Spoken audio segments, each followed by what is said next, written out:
Canvas, so I'm going to start uploading. So officially, good afternoon. The reason for this conference is basically for answering questions that you have about the midterm, making a review about the important aspects of the 5 sessions that we have had. So probably this is not going to be like a normal class, okay? This is going to be like a review, and then maybe we can share some comments, okay? Or if you have any question about something in a specific, we can discuss, okay? First, before start explaining the first topic corresponding to week 1, I would like to explain some aspects of the midterm, okay? Um, One of the aspects is that don't get scared if your score is like 2.5 or 1.5, something like that, because the first 5 questions are multiple choice. That means that the system, the system answered those questions for me. But the other questions, the other 6 questions, those for those questions, I have to assign the score manually. You know what I mean? I have to read the answers, and based on what I'm asking there, based on that, I am going to assign you the score, okay? Some of the questions are equal to 1 point, some of them are 2 points, some of them are 1.5. So those questions are big deal, you know what I mean? Like, make sure that you put a lot of effort in those questions for complementing, you know what I mean? What I'm expecting from you is to use your own words to analyze the information and to answer based on what you have gotten from the sessions, you know? I don't really want you to copy and paste, okay? Yesterday at like around midnight, I was checking some midterms, and some students, they only went to the internet, they found information, they copy, and then they paste it. I cannot evaluate answers like that.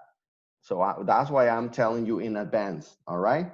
Don't make that mistake, okay? You're better than that. You can answer those questions with your own knowledge, you know?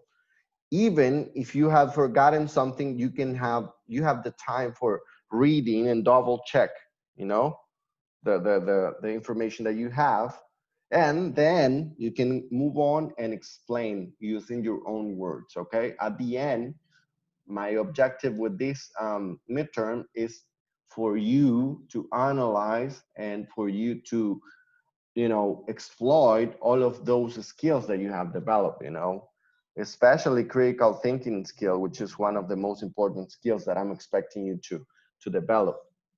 So in the test, there's also a session, and that's I'm sorry, that is question 11. In question 11, I'm sorry, you will have a self-evaluation. You know what I mean? So that means that there's one point in which you are going to evaluate your performance during this term, okay? There are some aspects there, and then according to what it says and according to your performance, you are going to grade yourself, okay? So in question 11, for example, you will have a chart. So what I want you to do is to copy the chart and paste it in the answers area. And I want you to edit it, to write down from 1 to 5, being 5 the highest score and 1 the lowest score, okay? Based on the statements that I have written there. For example, probably I mentioned it. I have attended to most of the video conferences.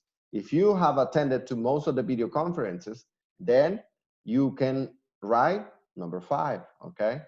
So etc. Right? So I'm gonna list, there some elements, or I have listed some elements, and based on that, you are going to grade yourself. So I don't know if that's clear or if you have a question about that. Is there a question about that? Monica, Walter? No, No, is that clear? it is clear. Okay. Lily, Mel, Monica, you guys No, teacher. For me, it's clear. clear? Okay, well, if you have any question at any moment, please interrupt me, okay? And then you can just write on the chat or you can just activate your microphone and then you can, you can participate as well.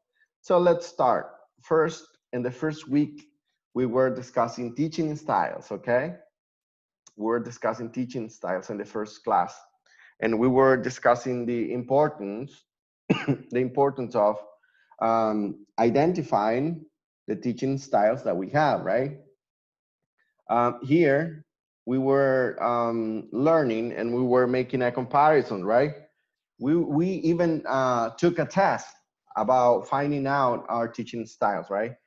Now, it is important to remember teaching styles, okay? Because they will appear in the test. My questions, guys, are not textual. You know what I mean? Most of my questions, I don't like textual answers. This is not a math class. So what I really want you to do is to understand, and have a meaningful understanding of the topics. And for this one, it is essential to know that you guys have to mix, teaching styles sometimes. You need to have a balance when teaching. Okay, so that was the important part here.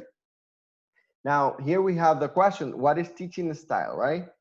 um Here it says that the instructors develop a teaching style based on their belief about what constitutes good teaching, personal preferences, their abilities, and the norms of the particular discipline. This writer, Russia, in 1996, defines teaching style as a particular pattern of needs, beliefs, behaviors that teachers display in the classroom. Now, for adopting one single teaching style, it is important to know about your students' needs and beliefs and also their behaviors. So, as I mentioned it that time, I told you that we have some teaching styles in this presentation. However, I didn't like to make a comparison between them because sometimes they are necessary. There aren't like good teaching styles and bad teaching styles. There are some teaching styles that have to do with the needs, or the background or with the behavior. So you can have a balance of all of them, and we can blend them and use them where it's necessary.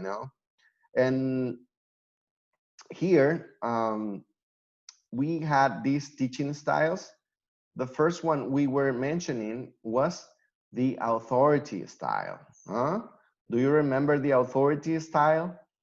What were some current characteristic of the authority style? Do you remember? Anybody?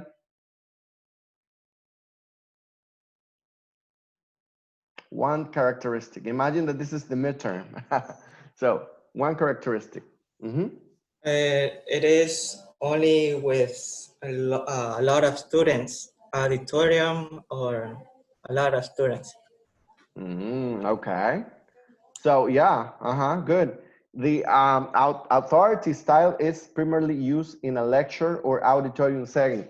Okay, this type of teaching styles focus on that, right? Like maybe universities in the USA or most of university allow you to use this teaching style sometimes because of the setting, right?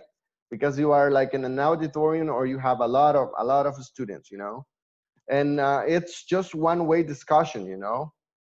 So students, they limit to take notes and memorize key pieces of information. So in these type of teaching styles, teachers are the center of the class. You know what I mean? So this is a teacher center class. Okay, and the teacher is basically sharing what he knows, you know and the teacher is basically lecturing, you know what I mean? Like telling something, any topic, and students are just taking notes and barely participating, you know? So there's not like a full participation from students. And that's one of the disadvantages, I would say. However, I'm not saying that this cannot be used, because we usually use this teaching style. Then we have the delegator style, right? In this part, we were dealing that for subjects that necessitate group work, peer feedback, or lab-based learning, a delegator or group style of tutoring is often adopted. Here in the delegator, when you have you know, special subjects, you know, when you also have groups, you know, large groups, the delegator style could be good, could be a good option, you know, because you can basically assign a leader per group, you know, like a tutor, and you can take advantage of that, and he can help you, you know, to explain the rules, to provide feedback, etc. Right? And the teacher has to be monitoring, but in this case, the interaction, it's like it's limited, because teacher has to be moving from one group to another, so he cannot like talk to each student as well, you know. It would be a little difficult. So then we have the facilitator style, right? This was the delegator. Here we have the facilitator. um, in this case, most of you got this result, I remember, in the test, right? In this case, teacher who adopt a facilitator or activity-based style encourage learning in the classroom through increased peer-to-teacher learning. In this case, interaction, it's better. Students and teacher interact a little bit more, and the facilitator provides the information, but also assign students responsibilities, and they are responsible for their learning. You know, the teacher is just guiding the activities. Students are the ones that explore their skills, and they share their ideas, you know. That's why this kind of teaching style, it's very, very useful, you know. Students can be taken to higher thinking levels, you know. For example, in this kind of teaching styles, students develop, they can develop problem solving skills easily, you know. Here there's like, there's something like let's say like a disadvantage, that it says that as the facilitator, teachers must actively interact with individual pupils, which can be difficult in a large class. So it is look like a disadvantage, because in a large class, teacher would be like talking to individuals, you know. And imagine a classroom with 40 or 50 students. I'm not saying that it's impossible, but it would be very difficult and tiring for both teachers and students, you know. Any questions so far? Questions so far? Well, you let me know if you have a question. Then we have the demonstrator style, which it is basically a kind of authority style, you know. The demonstrator, he keeps, you know, the authority in the classroom, and also they teach, you know what I mean. They demonstrate what they are saying in the theory, you know what I mean. Like most of these teaching styles are really good in some subjects like music, arts, and physical education subjects, you know. What they teach with the theory, they take it to the practice, you know what I mean. And it sounds good for English as well. However, according to the theory that we have in this presentation, there is an extra teaching style that is suitable for English learners, which is the hybrid style, right? Look at the setting here. So some teachers adopt an integrated teaching styles that incorporates their personality, preferences, and interests into their teaching. This strategy is known as the hybrid style. Now, this is basically our dream, right? This is basically what we would like to reach, you know? Getting a hybrid style would be nice because here, this teaching style, it is suitable for English learners, you know? And also, teachers that use this style, they are able to tailor, you know, and tutor for different students. They can also incorporate extracurricular activities, you know. So this hybrid style, it is really, really useful for teaching English, you know, because we can incorporate extracurricular activities and also we can mix, you know, some other activities, you know, and it has to do with our personality as well, because I don't know if you have noticed, but most of the English teachers, they are very dynamic. They make you move, they make you talk, participate, you know, and that's part of teacher's personality, you know. Though of course there are different styles, you know. If I'm teaching, like, for example, if I were teaching grammar, probably the setting would be different. However, it's not an excuse because you can teach grammar implicitly, you know. So you can also do that. All right. So basically this was the core of the class, you know. Just remembering the names would be something important, right? Because you can have questions like the authority styles, you know, it's related to blah blah blah. So you should have these clear, at least, you know, the idea, maybe not the whole concept, but the idea, you know, because in the exam they can appear, these kind of questions can appear. All right. Okay. So is there any question about this before moving to week 2?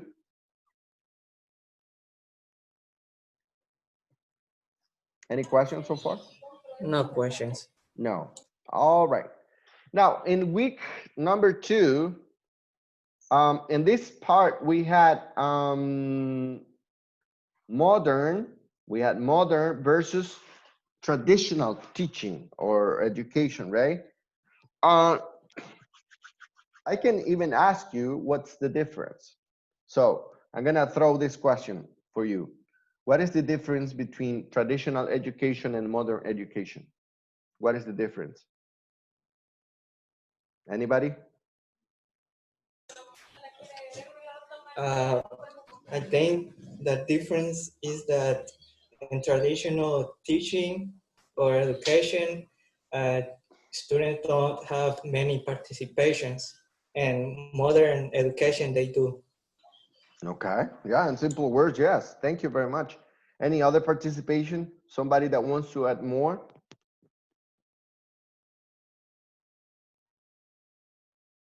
Lily Martinez, what do you think?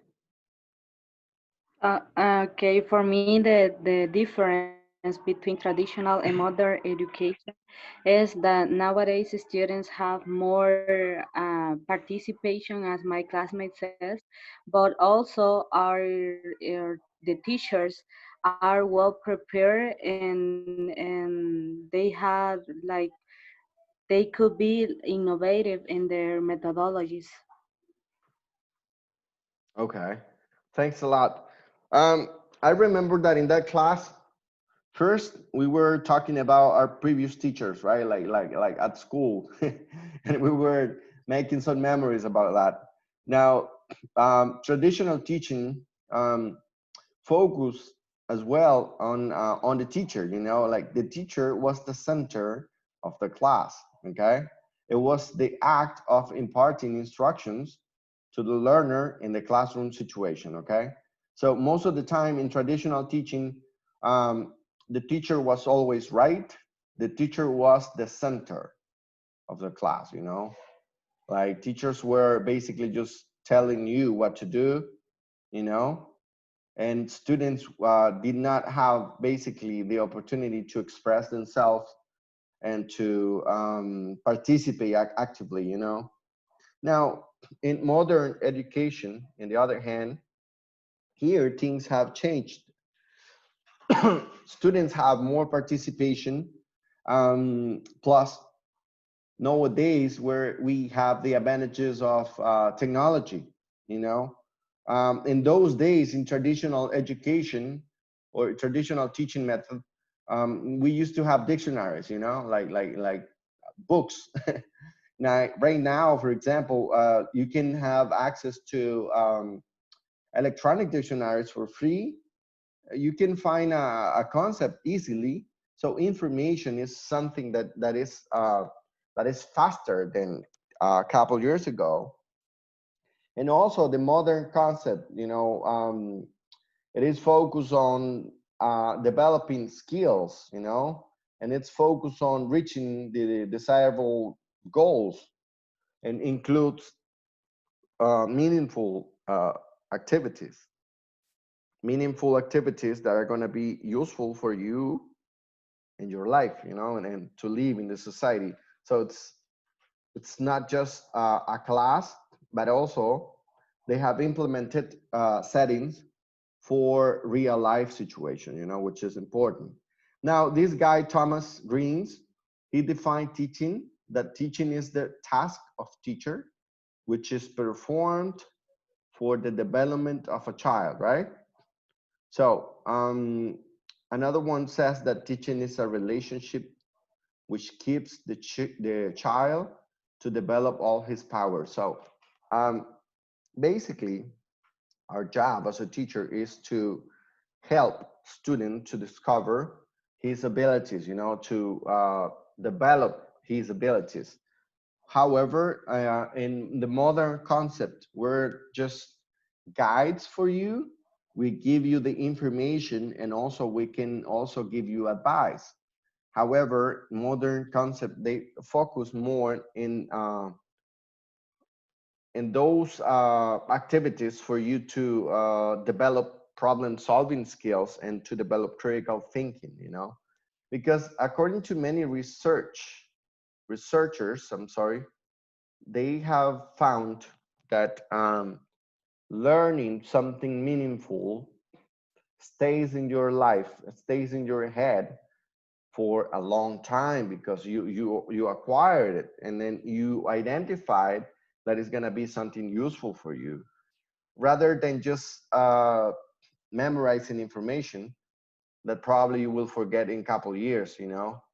So here we have some examples, you know, and this picture speaks by itself.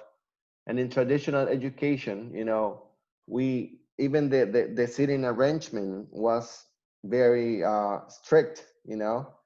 They were sitting down in rows, you know, like this, like in an army. So the teacher was basically the center, and students limit themselves just for uh, copying, you know, the information, and the teacher was just recitating, you know, or reading information. And I'm not saying that in this time this was worth it, because many people, like, they were really good at science or any other subjects because of this method, you know. However, nowadays we have learned that maybe it would be better if they focus on problem solving skills, you know, which is the trend, you know, which is what is uh, what is really useful for students to know. And here in modern teaching, on the other hand, we can see that we can use technology. Students are relaxed and they can also learn from different angles. You know, they can also question the information that they have. They can also create their own definitions, and they can participate actively, you know. So there's a big difference, you know.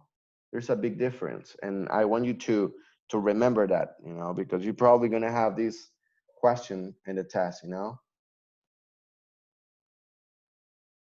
Identifying the differences and giving your point of view.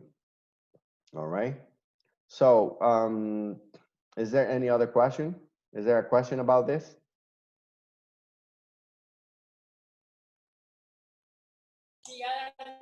No. No questions? All right. You let me know if you have a question, okay? Remember that this space is for asking questions. Yes? Well, just to say something, we can add to a modern teaching that the students can be autonomous in their process. Exactly, exactly. We can add that. They can be autonomous because most of the students nowadays, they have access to all kind of information. You know what I mean? That somehow that facilitates teachers' job because the students that are very disciplined, they can go look for the information and read, you know, if they have the habit. So yeah, somehow it's autonomous. Okay, Yeah. thanks. Mm-hmm. All right. If you don't have any question, we're gonna move to week number 3. And in week number 3, we were dealing with the curriculum, okay? We were dealing with the curriculum, right? Here, what is remarkable is basically to define the importance of having a curriculum. And I would like to ask you this. Why do you think that it's important to have a curriculum in education? What do you think about? Why is it important? Do we need the curriculum? Yes, because it's like a guide to perform the learning process and that we can adapt the contents to the students' reality. Okay. Okay. Now, yeah, that's a really good point. The curriculum is a guide for us, for teachers.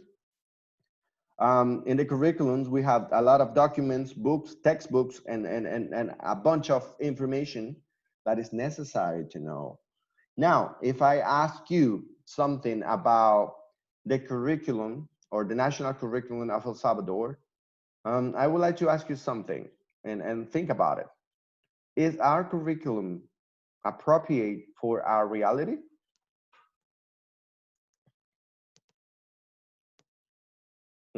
Anybody that would like to participate? I think it is not. Why not? Because sometimes there are like really difficult topics and really low grades, like in 7th or 8th grade. Sometimes there are topics like learning about the present simples and the past simple. And I think that in that level, students in our country, they just know about like words or the alphabet or colors. And that's what I think. Okay. Thank you very much, Walter. Is anybody else?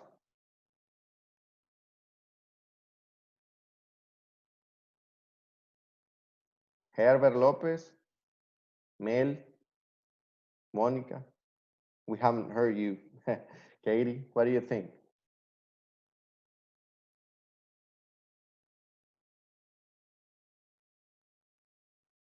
Are you there? Are you alive? I hope you are there, you know. By this time, people felt asleep.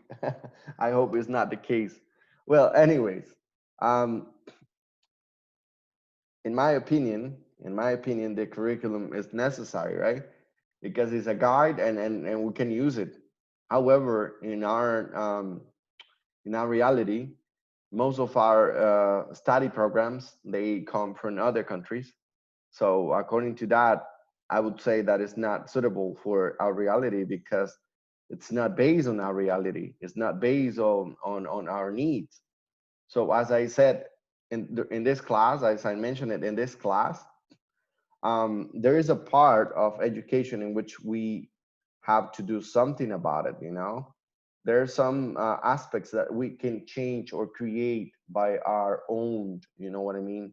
Like, imagine having a curriculum in which people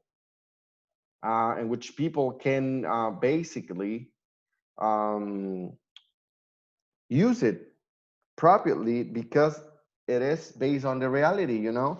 It would be great. However, in the curriculum also says that it's open to modifications or improvements, and that's true. It's okay. However, the government, they spend a lot of money on getting a curriculum or programs, you know, for uh, for education, and they take it or they get it from other countries, and they pay a lot of money, millions, for getting plans of studies and all that.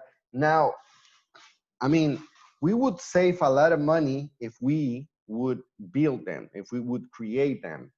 You know what I mean? Taking into account all those teachers from public schools that they are living the reality. All those teachers in the universities, you know. And the universities is a little bit different because we're not using the same curriculum of public schools, you know. Basically, we create our programs and everything. However, in schools, maybe we could even have a curriculum or programs for English in elementary school, you know, because kids start learning English when they are in seventh grade. So maybe in the future we could have English since first grade, you know. We could have English since kindergarten, and then of course there would be a need of creating a program for them, you know what I mean? It would be necessary to create um, a curriculum that is based on of kids needs, you know. um, and that's gonna be the future, you know, like somebody has to do it. So hopefully here in this class we have a Ministry of Education that can implement all of these crazy thoughts that we have, you know. Um, the curriculum is not a limitation, you know. We can make the difference and we can follow our ideals. We can follow our philosophies when teaching, you know. We can have the curriculum as a guide. However, it's not the Bible. So it means that you can also include your own teaching methodology, your own teaching ideas, and you can enrich and you can enrich the curriculum, you know, using your own ideas and technologies and those great activities that I'm sure that you can think of, you know, because you're gonna have a really challenging responsibility. I don't know if you have seen it, but in the future, education is gonna be more virtual. Probably I mean, you're suffering something. You're suffering a change right now. You're coming from face-to-face classes, you know, and because of the situation, you're getting used to virtual classes, right? But let me tell you something. As I see things, virtual classes are gonna be more common. And I don't think this is going to change. I think that virtual classes are going to be there, you know, for many other subjects. And that is gonna be like that for many reasons. One of the reason is that we're having viruses. We're having also any other issues like environment issues. Probably imagine that we had a disaster, a natural disaster, or we would have a war, then teachers would have to find a way for teaching kids. And what way? Well, what we have in our hands, which is technology. And modern teachers, they should be ready for that. So, as a personal advice and as a recommendation, please learn how to use technology tools for teaching, for education, because this is going to be the future. Probably when you graduate, and probably in 2025, you know, 2025, I'm sorry, probably you're going to be looking for a job And I'm pretty sure that they are going to ask you, okay, and what platform, you know, I mean, do you know how to use? How many tools or apps do you know for teaching English? You know, they will probably ask you those kind of things. They're gonna say, have you ever planned a video conference? Have you ever taught English online? So I'm pretty sure they're gonna ask you all those questions. And if you're not ready for that, then you're gonna miss the chance, and it's gonna, another person is gonna come and he will get the job, or she would get the job. You know what I mean? So I recommend you that after finishing your bachelor's degree, I recommend you to study a master's degree in virtual technology or methodology. You know, I highly recommend you that, because that's the future. That is the future. The future is not gonna be a classroom anymore. I mean, I'm not saying that we're not going back to normal. I'm not saying that we're not having classes face to face. But what I'm saying is that this virtual modality is going to be more common in the future years, you know? So you have to get used to this. And also, you have to start thinking about it, you know, about learning new things, okay? Because it's going to be good for you, and it's going to be good for your students as well. All right. So, any questions so far? Questions about the curriculum, about why is the curriculum for, about our reality, something you want to add before finishing this call?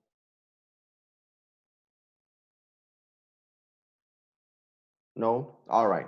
So we have less than a minute for ending up. We're going to have another 20 minutes of a video conference for talking about week 4 and week 5. So I would like you to join the call again. I'll see you in 30 seconds.